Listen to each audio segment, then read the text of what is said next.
जीवन घुंघरू बांधना पड़ेगा। बोल मेरी शर्त मंजूर है? अब तो मालिक को पाना था, कहने लगे हजूर मंजूर है। अगर बुद्धि ना लगाती, आदेश को काटती नहीं, तो उसी दिन उसका काम हो गया होता। तो ये मतलब राजा जनक कह रहा है महाराज गलती हो गई, अब आदेश दे दो। कहने लगे इतने विद्वान बैठे, सबके जूते चप्पल उठाओ और गठरी बांधो और लगाओ पूरे शहर का 3 चक्कर। बहुत बड़ा काम है राजा होते हुए, और जूते चप्पल की गठरी बांध करके शहर में घूमे। लेकिन आदेश का पालन भक्ति है, और भक्ति से मुक्ति है, भक्ति से ही कल्याण है। युक्ति में भी मुक्ति फंसी है, तो इसलिए जूते चप्पल की गठरी बांधी और शहर में घूमने लगे। अब शहर के लोग देख रहे हैं, कह रहे हैं ऐसा एक बाबा हमारे बादशाह को मिल गया जो 8 जगह से टेढ़ा मेढ़ा, जिसे चलने का सहूर नहीं, और ऐसा कोई जादू कर दिया, ऐसा पागल इसको बना दिया। आगे कोई नहीं कहता क्योंकि बादशाह है पीछे पीछे। हमसे आपसे तो सामने लोग, प्रचार में गए हो आप लोग तो सामने लोग कहना शुरू कर देते हैं। अब तो कम कहते, पहले ज्यादा कहते थे। ये देखो कम बुद्धि वाले, टाट फट्टे वाले, कम पढ़े लिखे और ये ठस बुद्धि वाले, ऐसे चिल्लाते, सामने लोग ऐसे कहने लगते हैं। उसके सामने कोई नहीं कहता, पीछे पीछे लोग कह रहे हैं कि ऐसा कोई जादू कर दिया जो ऐसे जूते चप्पल की गठरी लिए लिए घूम रहा है। तो प्रेमियों अब 3 चक्कर पूरे लगाए, और 3 चक्कर पूरे हो गए तो अष्टावक्र गए राजा जनक के सामने खड़े हो गए। महाराज, राजा जनक गए और अष्टावक्र के सामने खड़े हो गए। महाराज 3 चक्कर पूरे हो गए। कहने लगे तेरा गुरु तुझसे खुश हो गया, अब मांग ले, क्या मांगना? गठरी को फेंक दे। कहने लगे महाराज बस एक ही इच्छा है, सत्य से जुड़ जाएं, सत्य का दर्शन हो जाए। ये सत्य संग किसे कहते हैं? सत्य के संग को सत्संग कहते हैं। आत्मा सत्य है, परमात्मा सत्य है, सत्य से सत्य का मिलन हो जाए। बस प्रेमियों, कौन गुरु कौन चेला, सब में बोले एक अकेला। तो प्रेमियों कहने लगे महाराज सत्य का दर्शन हो जाए, सत्य से जुड़ जाए। तो कहने लगे ये तो चुटकियों का काम है, बस गुरु खुश होना चाहिए, गुरु खुश हो जाए, ये तो चुटकियों का काम है। कितनी जल्दी तू पाना चाहता है? कहने लगे महाराज जितनी जल्दी घोड़ी पर सवार हो जाता हूं। कहने लगे तो बुलाओ घोड़ी। और घोड़ी बुलाई। घोड़ी पर सवारी करने वाले लोग जानते हैं कि जब तैयार घोड़ी होती है तो एक पैर तो रकाब पे रखा जाता है और उसके साथ तुरंत ही दूसरा पैर उठाया जाता है। अगर जरा सा रुक जाओ तो घोड़ी आगे बढ़ जाएगी, सवारी गिर जाएगी। तो इतनी जल्दी का महाराज, जितनी जल्दी घोड़ी पर सवार होता हूं उतनी जल्दी में हमको परमात्मा मिल जाए। देर नहीं लगी, कोई देर लगती, जलता हुआ दीपक है, बस वो आपके दीपक के पास पहुंचा, जल गया। दया तो होनी चाहिए। तो इसलिए प्रेमी भाई बहनों, कहने का मतलब समझो, जो कहा वो किया, बस हो गया काम, फिर देर नहीं लगती है। इसलिए जो आप लोगों ने प्रचार किया है, जो आप लोगों ने अभी एक पखवाड़े का आज जिसका समागम हो रहा है, आज जो आपने प्रचार किया, जितने लोगों ने मेहनत किया, ये चक्कर में नहीं रहना पता नहीं हमको इसका लाभ मिलेगा कि नहीं मिलेगा, या मिला होगा नहीं मिला होगा। अरे गुरु के आदेश में किसी ने किसी को 1 गिलास पानी तक पिला दिया, उसका कई गुना करके वापस किया। द्रौपदी ने एक चीर ऐसे बांध दिया था कृष्ण भगवान को सेवा में, अरे वहां घाव हो गया था और उस चीर का बदला देना पड़ा था कृष्ण भगवान को। अपने पास नहीं महापुरुष रखते हैं, और खैंचत खैंचत बल घटो और घटो न 10 गज चीर। दुशासन चीर खींचते खींचते हार गया और गिर गया, लेकिन वो सेवा तो किया था, सेवा ही किया था। तो इसलिए प्रेमी भाई बहनों, आप लोगों इतना जरूर है, बहुत से लोग बुद्धि लगाने लगते हैं कि भाई हम इतने दिनों से सेवा कर रहे हैं, इतने दिनों से पता नहीं लाभ कुछ मिला कि नहीं मिला, मिलेगा कि नहीं मिलेगा। अरे हमसे ज्यादा तो हमारा पड़ोसी चैन में है, हमसे ज्यादा तो ये दुखड़ा लोगों का रहता है। तो प्रेमियों, सिखों के तीसरे गुरु अर्जुन देव के समय से एक विधान बना है। जैसे यहाँ की सरकार नए नए सिस्टम से समय के मुताबिक विधान बनाती है, ऐसे ही वो सरकार, आध्यात्मिक सरकार, ईश्वरी सरकार, महापुरुष होते हैं, वो विधान बनाते हैं। गुरु अर्जुन देव के समय से ये विधान बना है कि जो साधक सेवा करेगा उसका पावर उसके पास नहीं रखा जाएगा। ये उसके पास अगर रखा जाए वो बर्दाश्त नहीं कर पाएगा, किसी को श्राप दे देगा, किसी को वरदान दे देगा, वो खाली का खाली रह जाएगा। लेकिन गुरु नाम है जिम्मेवारी, और डूबत जीव को ले तुम्हारी। गुरु नाम जिम्मेवारी का होता है। तो देखा कि ये अपने पास नहीं रख पाते हैं। एक महात्मा जी थे, बहुत पूरे महात्मा थे, सच्चे। उनके पास एक सेठ जी पहुंचे, बादशाह, उनके कोई औलाद नहीं थी। कहने लगे बाबा जी दया कर दो, कृपा कर दो। बोला क्या? बोला कोई औलाद नहीं, कोई बच्चा नहीं। महात्मा ने कहा अरे कहाँ बखेड़े में पड़ जाओ इसके, चलो मना करो इसको। अरे कहने लगे नहीं, तुम्हारे नसीब में है ही नहीं, मिलेगा कहां से। अरे बाबा जी दया कर दो, दया कर दो। अरे कहने लगे एक जन्म की कौन का है, 3 जन्म तक तुम्हारे कोई औलाद नहीं। वो लौट रहे, रोने लगा, वापस आ रहा है। अरे कहाँ आ गए, यहाँ तो लोग कहते हैं दरबार ऐसा है कोई खाली नहीं जाता, और हम तो गया जा करके और धोखा खा गए कि अब देखो रास्ते में चेला मिल गया, गुरु का चेला मिल गया रास्ते में। चेला ने कहा बादशाह क्या बात है। अरे कहने लगे ओ तेरे गुरु के पास आए थे और कहा ये ऐसा दरबार है जहाँ कोई खाली नहीं जाता, और हम तो चिंता में फंस गए, अब पहले 3 जन्म तक कोई औलाद नहीं। रोने लगा, उसको दया आ गई, वो चेला को दया आ गई। अरे क्या बात करते हो, वो ऐसा दरबार है हमारे गुरु महाराज का, ये कोई खाली जा ही नहीं सकता। मैं तुमको वचन देता हूं कि तुम्हारे घर में बच्चा आएगा। आप देखो गुरु ने मना कर दिया, चेला ने हां कर दिया, क्योंकि सेवा किया था, प्रचार किया था, उसके पास पावर था, गुरु भक्ति किया था, घमंड था कि ये हो सकेगा। आप जब शिष्य आया गुरु के पास, और गुरु तो अंतर्यामी सब देख रहे हैं, कहने लगे तूने ये क्या कर दिया। कहने लगे महाराज रो रहा था, बहुत चिंतित था, बड़ा परेशान था। अरे तूने ये सब गड़बड़ कर दिया, मैंने कर दिया, मैंने कह दिया कि कोई औलाद नहीं, और तूने कहा कि होगा। अब वो भी बेचारा चक्कर में फंस गया कि गुरु कह रहा है कि नहीं होगा, चेला कह रहा होगा, अब होगा कि नहीं होगा, वो भी चक्कर में, और तूने अपना भी चक्कर फांस लिया। बोला मेरा कैसा चक्कर फंस गया।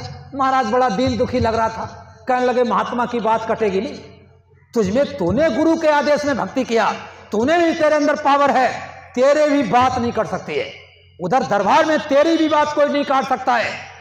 अब तो बच्चा उसके घर में होगा, लेकिन तेरे लिए एक सजा है। बोला क्या, कि तुझको उस सेठानी के पेट में जाना पड़ेगा। तुझको, अगर तू चुप रहता, महात्माओं की मौज में रहता, लेकिन तुझको ये पावर घमंड हो गया कि मैंने ऐसे किया वैसे किया, तो तुझको जाना पड़ेगा उसके पेट में। अगर तू चुप रहता तो इसी जन्म में तेरा जन्म मरण का छुटकारा हो गया था, अब एक बार और जन्म लेना पड़ेगा। अब तो अंदर अंदर बड़ा पश्चाताप कर रहा। गुरु महाराज दया कहने लगे मुखार बिन से निकली बात, इधर से उधर नहीं, अब ये समझ लो।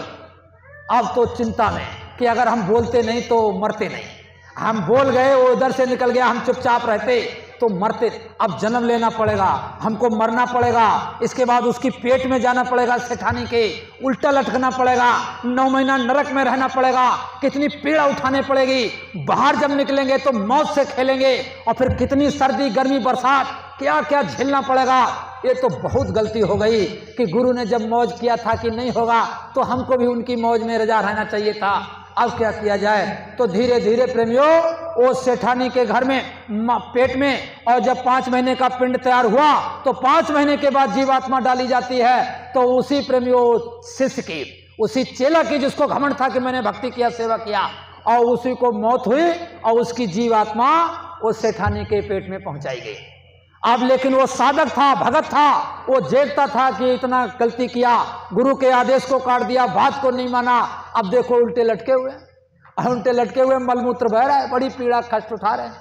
अब पेट से बाहर निकल करके आए, 2, 4, 6 साल के हुए, लेकिन याद है पिछला कि अब की बार गलती नहीं करेंगे। पहले तो गलती हो गई, लेकिन अब की बार नहीं करना है, तो अपनी जुबान को बंद रखा कि हम नहीं बोलेंगे। बादशाह बेचारा परेशान कि अब 4 साल 6 साल 8 साल का हो गया और बोलता तो है नहीं।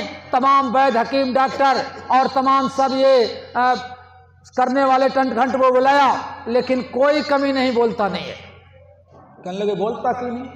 कहने लगे पता नहीं, कमी तो कुछ है नहीं, लेकिन उसको याद है कि अब की बार बोले तो कहीं फिर ना घटना घट जाए, फिर ना कहीं मर जाए। तो सिपाहियों से कहा बादशाह ने, ले जाओ इसको और सैर सपाटा कराओ, इसको बाग बगीचे में घुमाओ, इसका थोड़ा मन बहले, इधर उधर चिंता में रहता है, हो सकता कोई ऐसा मालिक की दया हो जाए, बोलने लगे। तो सिपाही लेकर के बच्चे को एक बाग में पहुंचे, और वो बाग में एक शिकारी चिड़ियों का शिकार करने के लिए बैठा था, लेकिन चिड़िया छपक के बैठी थी कि कहीं हमको शिकारी देख न ले, और देख लेगा तो तीर मारेगा तो हमको मार देगा। और जैसे सिपाही बच्चे को लेकर के पहुंचे और जैसे बाग में चहल पहल हुई, वैसे चिड़िया ने टेव टेव करना शुरू किया। और जैसे चिड़िया बोली और वैसे शिकारी ने तीर मारा और चिड़िया के लगा, वो गिर के नीचे मर गई। और वो बच्चा बोल गया कि बोली तो मरी, मैं बोला तो मैं मरा, चिड़िया बोली ये मरी, तो ये कहने लगा बोला तो मरा, बोली तो मरी, बोला तो मरा, यानी मैं बोला तो मैं मरा, चिड़िया बोली ये मरी। अब तो बोलने में बड़ा खतरा है। हाँ प्रेमियों, बात सिपाही बोले, अरे बोल गया बच्चा, बोल गया बच्चा, बोल गया, और ले गए बादशाह के पास। कहने लगे महाराज बच्चा बोल गया। कहने लगे हम भी सुनना चाहते हैं, कैसे बोल रहा, मेरा बच्चा है। अब वो बिल्कुल चुप, कोई गलती ना बन जाए, फिर ना कोई घटना घट जाए। तो आप देखो बोलता नहीं है। जब नहीं बोला तो बादशाह ने कहा ए सिपाहियों, तुम हमारी मजाक बना रहे हो, बच्चा बोला, कहाँ बोला, ए मंत्री ले जाओ सिपाहियों को सूली लगा दो। बच्चा फिर घबराया और कहने लगा ये बोले तो ये मरे, यानी मैं बोला तो मैं मरा, चिड़िया बोली वो मरी, और ये बोला तो ये मरा, अब बोला तो ये मरा, बोला तो ये मरा। तब कहने लगे बोला तो है, इसका मतलब क्या है। तब उसके गुरु महाराज जब आए तब पूरी घटना का वाक्य सुनाया। तो कहने का मतलब है प्रेमियों कि जो आपने अभी एक पखवाड़े का प्रचार किया, जितनी आपने तन मन और लगन के साथ मेहनत किया, एक एक कदम का हिसाब, एक एक सेकंड का हिसाब गुरु महाराज के खाते में है। मेरे सतगुरु के दुकान में सब दुनिया का खाता, एक एक चीज का हिसाब किताब इनके पास है। और एक एक चीज का कोई विशेष परिस्थिति आएगी तो उसी भक्ति में से थोड़ा हिस्सा तुमको दे दिया जाएगा तुम्हारी जान बचाने के लिए, बाकी सारा खजाना तुमको घर ले जाने के लिए। क्योंकि जिस दिन वो नामदान देते हैं, जिस दिन वो नामदान देते हैं, काल भगवान तो चिंगारे मारता है, आंखों के सामने अंधेरा आता है कि वो दुराचारी, पापाचारी, हत्याचारी, इसको तुम नामदान देते हो। लेकिन महात्मा किसी के नहीं सुनते। इसमें उसी दिन तुम्हारी ऊपर, तुम्हारी जिम्मेदारी इनके ऊपर, इनको पार। जैसे बच्चा आपका जब देखता है कि दौलत को संभाल के नहीं रख पाएगा तो पिता क्या करता है, उतना ही देता है, मुश्किल से जो खर्चा चल सके बस इतना ही ले जाओ, ज्यादा दे दोगे तो नाजायज खर्च करेगा। ऐसे महापुरुष जो तुमने आध्यात्मिक दौलत इकट्ठा किया 4 साल में, 20 साल में, 50 साल में, जितना समय आप नामदान पाए हुए, वो खजाना साफ पूजनी हजूर के पास है। अब यह है प्रेमियों, खजाना तो है, अब बैंक में खाता में पैसा आपका जमा है, लेकिन अगर बैंक मैनेजर बदल जाए तो क्या छोड़ दोगे अपने खजाने को? बहुत से लोग छोड़ दिए। और जमा तो आपने किया लेकिन बैंक मैनेजर का ट्रांसफर हो गया। पहले दूसरी शकल सूरत का मैनेजर बैठा था, वो लेन देन कर रहा था, इतना हिसाब किताब उसके पास था, उस मैनेजर का ट्रांसफर हो गया, दूसरा मैनेजर आ गया। अब तुम कहते हो नहीं हम नहीं जाएंगे वहां, तो हिसाब किताब कौन तुम्हारा देगा, कैसे लेना देना चुकता होगा। इसलिए प्रेमी भाई बहनों, जो भक्त के गुरु होते हैं, जो भक्त के महापुरुष होते हैं, वही कबीर, वही नानक, वही पलटू, वही दादू, वही दरिया। गुरु कभी पैदा नहीं होता है, गुरु कभी मरता नहीं है, गुरु को गुरु बनाता है, कभी पैदा नहीं। जैसे गुरबाणी में लिखा है, कीट न जाने भृंग को गुरु कर ले आप समान। जैसे भृंगी कीड़ा होता है, कभी बच्चे पैदा नहीं करता है, लेकिन अपने जैसा बना लेता है, वो अपनी बिल से बाहर निकलता है, एक साधारण कीड़े को पकड़ता है, अपनी बिल में घूस ले जाता है, फिर उसके कान में अपना मुंह, पंखों को काट देता है, पहले सपूट बना देता है, फिर अपना मुंह उसके कान में लगाता है और करता है पी पी पी। इतना पी पी करता है, वो कीड़ा भी पी पी करना शुरू कर देता है। और जब उस कीड़े के अंग निकलते हैं तो ठीक भृंगी की तरह निकलते हैं। ऐसे गुरु पैदा नहीं होता है, गुरु को गुरु बनाता है। जैसे कबीर साहब ने किसे गुरु बनाया? धर्मदास को। कबीर साहब से लोगों ने कहा हजूर आपका लड़का है, लड़का जिसका नाम कमाल। तो कबीर साहब तपाक से बोले कि डूबा वंश कबीर का और उपजा पूत कमाल, मेरा तो वंश ही डूब गया, यानी ये कमाल लड़का मेरा इस लायक नहीं हो पाया। तो उन्होंने गुरु बनाया किसको? धर्मदास को गुरु बनाया। तो गुरु को गुरु बनाया जाता है। गुरु नानक जी ने गुरु किसे बनाया? अंगद